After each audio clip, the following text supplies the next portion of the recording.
Dear student, मैंने consumer equilibrium and demand में start किया हूँ और मैंने कुछ क्वेश्चन में करा चुका हूँ। तो welcome in my YouTube channel RCP classes.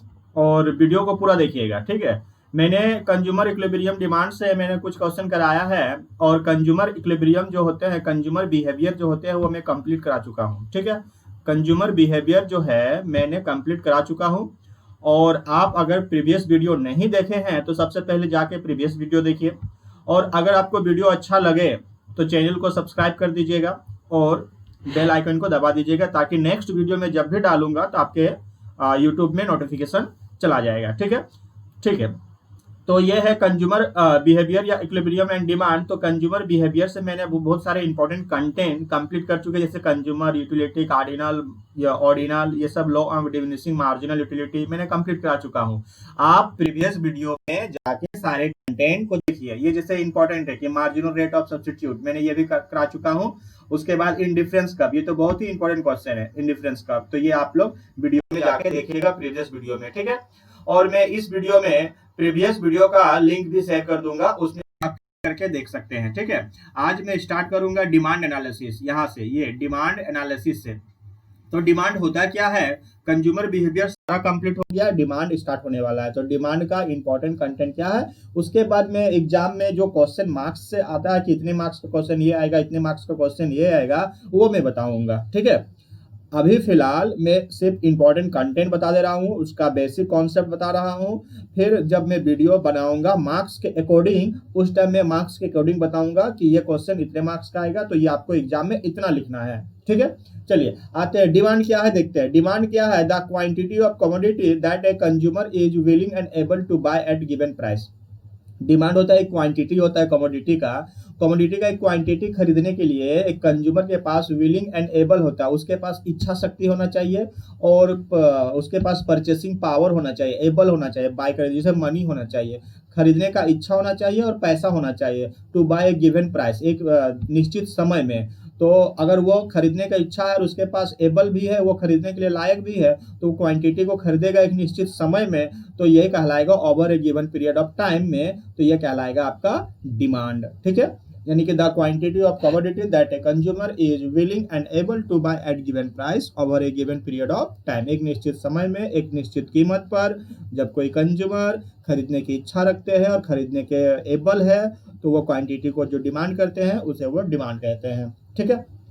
उसके बाद है मार्केट डिमांड क्या होता है। तो market demand is a that quantity purchase by all the consumer. Market demand में क्या होता है कि सारे कंज्यूमर, जितने सारे कंज्यूमर होते हैं, सारे कंज्यूमर जो खरीदते हैं सभी का योग कर देंगे, टोटल कर देंगे, ऑल कंज्यूमर के डिमांड को टोटल कर देंगे एक मार्केट के, तो वो उस मार्केट की डिमांड आ जाएगा मार्केट डिमांड। जैसे कि मान लीजिए क्या कि मान लीजिए रांची बाजार के जितने सारे कंज्यूमर है जो रांची में सब खरीदारी करते हैं, तो रांची के जितने कंज्यूमर सारे को ऐड कर देंगे, तो रांची का मार्केट डिमांड आ जाएगा, ठीक है। तो market demand if it is a total quantity of purchase by all the consumer, all the consumer यहाँ पर क्या लिखा है, by all the consumer in the market at given price and in given period of time, ठीक है। अगला है demand function क्या होता है। डिमांड फंक्शन क्या होता है, demand function it is a function relationship between demand and goods and factor of affecting demand. Demand function में क्या होती है कि एक रिलेशनशिप बनती है किसके बीच में, एक गुड्स के बीच में, डिमांड ऑफ गुड्स के बीच में और उसके फैक्टर के बीच में। उसके फैक्टर हो सकते हैं गुड्स के प्राइस,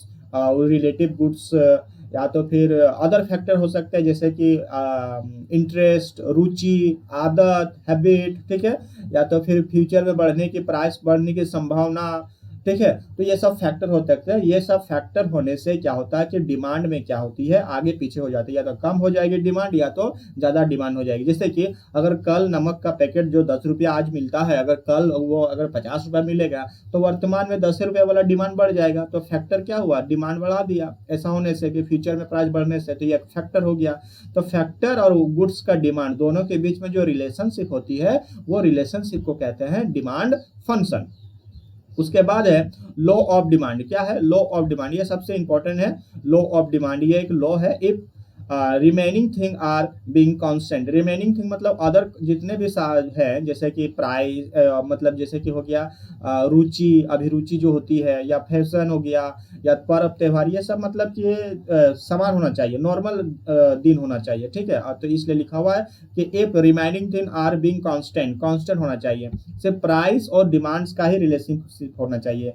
कहने का अर्थ है कि अगर मान लीजिए पर्व त्योहार है तो प्राइस जो भी हो डिमांड बढ़ेगा ही कपड़ा का, ठीक है। शादी ब्याह हो तो प्राइस जो भी हो ज्वेलरी का डिमांड बढ़ेगा ही बढ़ेगा, तो वैसा नहीं होना चाहिए। अगर वैसा हुआ तो फिर लॉ ऑफ डिमांड लागू नहीं होगा। लॉ ऑफ डिमांड का मतलब होता है if remaining thing are being constant, बाकी जितने सारे हैं सब कांस्टेंट है, मतलब कि नॉर्मल दिन है, ठीक है। और as a price of commodity increase, अगर प्राइस कमोडिटी का इंक्रीज हो रहा है then quantity demand of the commodity decrease, तो क्या होगा, डिमांड जो होगा क्वांटिटी का वो डिक्रीज हो जाएगा। जब प्राइस बढ़ेगा तो डिमांड कम हो जाएगा, as a price of commodity decrease. और जब प्राइस घट जाएगा तो डिमांड बढ़ जाएगा। डिमांड क्या होगा, demand of the commodity increase, मतलब कहने का अर्थ है कि हायर द प्राइस, अगर प्राइस हाई हुआ, हायर द प्राइस, तो क्या हो जाएगा, लोअर द डिमांड, तो डिमांड क्या हो जाएगा, लो हो जाएगा। डिमांड क्या हो जाएगा, लो हो जाएगा। और जब लोअर द प्राइस, प्राइस जब लो रहेगा, प्राइस जब लो रहेगा तो डिमांड क्या हो जाएगा, हाई हो जाएगा। डिमांड क्या होगा, हाई हो जाएगा। ये आप लिख लीजिएगा, ठीक है, ये आप लिख लीजिएगा, डिमांड क्या होगा, हाई हो जाएगा। यानी कि क्या होगा, higher the price then lower the demand, lower the price then higher the demand, तो ये होता है लॉ ऑफ डिमांड, ठीक है। चलिए आगे बढ़ते हैं। Determination of demand, when factor other than, और लिखा हुआ है डिटर्मिनेशन ऑफ डिमांड, डिमांड को डिटरमिन करेंगे when factor other than price change, price change of the goods affected the demand, called determination of demand.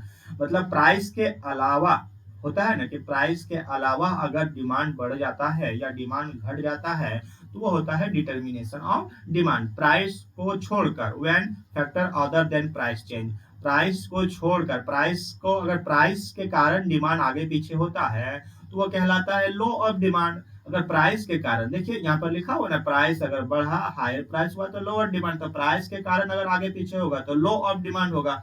और प्राइस के अलावा अगर डिमांड आगे पीछे हुआ तो डिटर्मिनेंट्स ऑफ डिमांड होगा, ठीक है। तो डिटर्मिनेंट्स ऑफ डिमांड में ये देखिए, ये है डिटर्मिनेंट ऑफ डिमांड में क्या है, अदर फैक्टर है, जैसे कि इनकम ऑफ कंज्यूमर। अगर कंज्यूमर का इनकम बढ़ गया तो अगर मान लीजिए कि आप सैलरी बढ़ गया तो आप उसके बाद आप दाम नहीं देखिएगा, पैसा बढ़ा हुआ, पैसा तो बढ़ के मिला है तो चलिए डिमांड बढ़ा देंगे। आखिर दुर्गा पूजा में डिमांड क्यों बढ़ जाता है, क्योंकि सबके घर में बोनस मिल जाता है, बीसीसीएल कंपनी बोनस दे देती है, बहुत सारी कंपनी बोनस देती है, तो पैसा तो भरा हुआ रहता है घर में, इसलिए दाम कोई भी रहे, डिमांड क्या होता है, कपड़ा का हाई हो जाता है। तो कंज्यूमर का इनकम बढ़ने से डिमांड आपका क्या होगा, बढ़ जाएगा। कंज्यूमर का टेस्ट या प्रेफरेंस ऑफ कंज्यूमर, जैसे कि मान लो कंज्यूमर किसी वस्तु को प्रेफरेंस दे रहा है कि नहीं हमको यही खरीदना चाहिए, मेरा यही अभिरुचि है, मेरा इसी पर इंटरेस्ट है, तो उसका दाम नहीं देखा जाता है, उसका प्राइस क्या है क्या नहीं है उसको नहीं देखा जाता, उसका डिमांड ऑटोमेटिक क्या होती है, बढ़ते जाती है। कब बढ़ेगी डिमांड, जब taste of preference of the consumer का इंक्रीज हो जाएगा, जब उसका अभिरुचि बढ़ जाएगा, उस वस्तु पर प्रेफरेंस देने लगेगा कि नहीं खरीदेंगे तो वही खरीदेंगे, तब उस टाइम प्राइस नहीं देखा जाता है, डिमांड ऑटोमेटिक क्या होता है, उस वस्तु का या उस गुड्स का बढ़ जाता है। तो ये होता है डिटर्मिनेंट्स ऑफ डिमांड या शिफ्ट फैक्टर ऑफ डिमांड, ठीक है। Change in price of related goods, जैसे कि होता है ना कि एक वस्तु का अगर प्राइस बढ़ गया तो दूसरे वस्तु का डिमांड क्या होती है, बढ़ जाती है। जैसे कि मान लीजिए अगर चीनी का प्राइस बढ़ गया तो चीनी को डिमांड ऑटोमेटिक कम होके गुड्स का गुड़ का डिमांड बढ़ जाएगा। अगर चीनी का प्राइस बढ़ गया तो गुड़ का डिमांड बढ़ जाएगा, वही वर्तमान प्राइस पर ही गुड़ का जितना दाम है उसी प्राइस पर गुड़ का डिमांड बढ़ जाएगा। कब, जब चीनी का प्राइस बढ़ेगा तब। तो ये होता है कि एक वस्तु का अगर प्राइस बढ़ने से दूसरे वस्तु का डिमांड क्या होती है, बढ़ जाती है। समझ में आ रहा, okay. Future expectation to the change in price, अगर फ्यूचर में प्राइस चेंज होने की संभावना हो तो वर्तमान में डिमांड उसका इफेक्ट आ जाता है। अभी जैसे बताएं कि अगले सप्ताह नमक जो अभी 10 रुपया पैकेट में मिल रहा है, अगर वो नमक का पैकेट अगले सप्ताह 50 रुपया में मिलेगा, ऐसा पेपर में आया है, ठीक है। तो आप क्या कीजिएगा, 1-2 दिन में 1 बोरा नमक घुसा लीजिएगा घर में, 10-10 रुपया वाला। तो वर्तमान में जो 10 रुपये डिमांड है, आप 4 पैकेट महीना के लिए खर्चा के लिए लाते थे, लेकिन अभी 1 बोरा खरीद रहे हैं। डिमांड क्यों बढ़ा रहे हैं? क्यों बढ़ा रहे हैं? क्योंकि अगले सप्ताह नमक 10 रुपया वाला 50 रुपया में मिलेगा। तो फ्यूचर में एक्सपेक्टेड होगा चेंज इन प्राइस, तो वर्तमान में आपका डिमांड बढ़ेगा। तो ये चारों फैक्टर होता है या डिटर्मिनेंट्स होता है डिमांड का। ठीक है, समझ में आ रहा है कॉन्सेप्ट? ये डिटर्मिनेंट्स होता है डिमांड का, डिटर्मिनेंट्स ऑफ डिमांड। अगर आपका एग्जाम में आएगा कि डिटर्मिनेंट्स ऑफ डिमांड को लिखिए या फैक्टर ऑफ डिमांड को लिखिए, तो there are 4 factor of the demand.